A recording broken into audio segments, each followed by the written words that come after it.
Bonjour à tous et à toutes.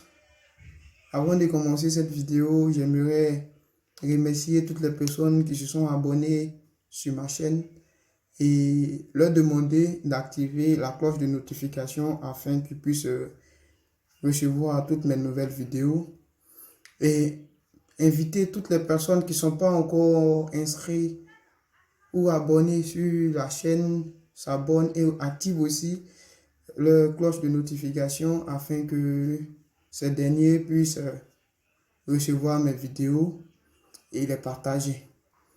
Partagez quand vous voulez, comme vous voulez, pour le bonheur et le développement de cette chaîne et aider certaines personnes aussi à investir pour ne pas que tout le monde court pour passer les concours de fonction publique parce qu'en toute franchise, la fonction publique ne pourra pas développer votre avenir, surtout votre avenir financier. Aujourd'hui, je ne vais pas parler de l'élevage du porc, non. Et aujourd'hui, je vais parler de l'investissement dans son sens large. Je veux simplement dire, investir, c'est bien. Mais comment investir? Parce qu'il ne s'agit pas de se lever pour dire j'ai un projet et je veux investir et en même temps on trouve un moyen et on investit. Non, ça ne fonctionne pas comme ça.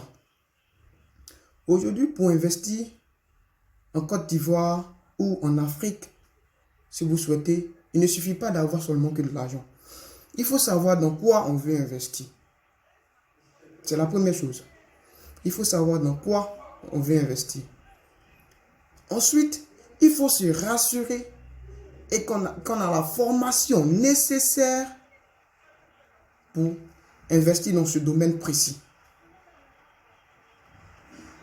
En deux, il faut avoir la formation nécessaire pour investir dans le domaine dans lequel on veut investir.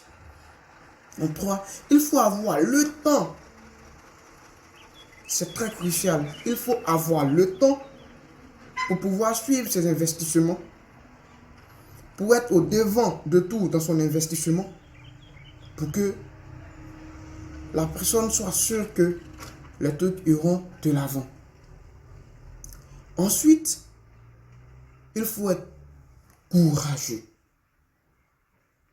Courageux et très courageux. Parce que investir, c'est bien beau, mais il faut du courage. Comment? Parce que on ne peut pas penser gagner de l'argent en ayant peur d'investir. C'est pas possible. Et sur le chemin de l'investissement, il y a des obstacles. Il y a des obstacles. Les obstacles, on ne les contourne pas. Non, on les affronte. Si on veut aller de l'avant, on les affronte. On tire une leçon, on se sert de cette leçon et on avance. Parce que c'est sûr que le problème que tu as rencontré, une fois que tu as trouvé la solution, demain ce problème revient dans ta vie, tu sais comment aller de l'avant très rapidement parce que tu as déjà la solution. Mais quand tu contournes le problème, tu n'avances plus. En fait, tu tournes sur toi-même.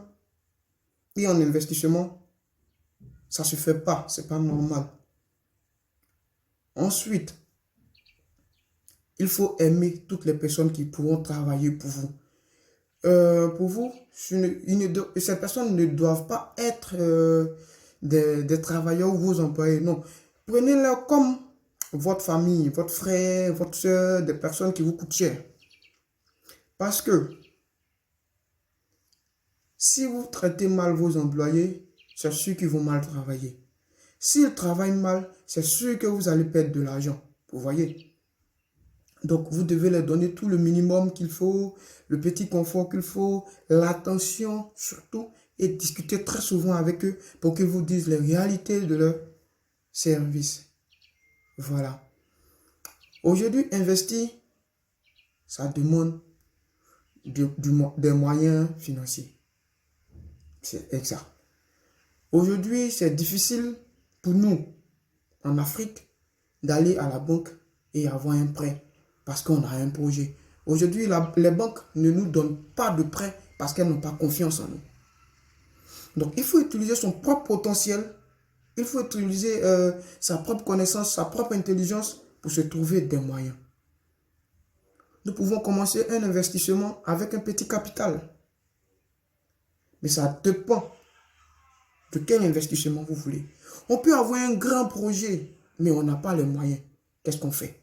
On utilise le peu de moyens qu'on a en commençant par un petit projet. Même si cela doit nous donner 1000 francs quotidiennement. Avec les 1000 francs quotidiens, on peut les stocker quelque part et les réinvestir dans un autre domaine. Imaginez-vous que vous avez plusieurs investissements qui vous rapportent 1000 francs par jour. Supposons, prenons un exemple banal, 5 investissements. Ça vous rapporte 1000 francs par jour. Les 5, quand on totalise, ça vous donne 5000 par jour. Mais en raison de 30 jours, vous voyez déjà ce que ça fait. Ça vous fait déjà 150 000 dans le mois pour les 5 investissements. Avec les 150 000, vous pouvez investir ce capital dans quelque chose, dans un autre projet qui devient un 6e projet. Ou si vous voulez, vous pouvez attendre pendant 1 an. Vous voyez combien ça vous fait? 1 an.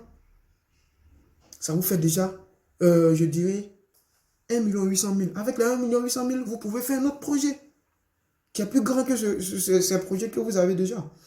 Et au fur et à mesure, les choses vont arriver. Mais le plus gros conseil que je peux vous donner, c'est de ne pas avoir peur des obstacles. Parce que les obstacles forment. Les obstacles vous permettent d'aller de l'avant, vous rééduquent. Les obstacles vous permettent de réaliser vos rêves. N'oubliez jamais, un projet sans obstacle, c'est un projet qui va vraiment échouer très rapidement. Ça, je vous le dis. En tant qu'entrepreneur, je vous le dis. Parce que aujourd'hui, on se forge dans la difficulté pour devenir meilleur demain. Merci. C'était Kwaku Parfait. Et abonnez-vous sur ma chaîne afin que nous puissions ensemble partager nos expériences de vie pour pouvoir développer nos activités. Merci bien et bonne soirée.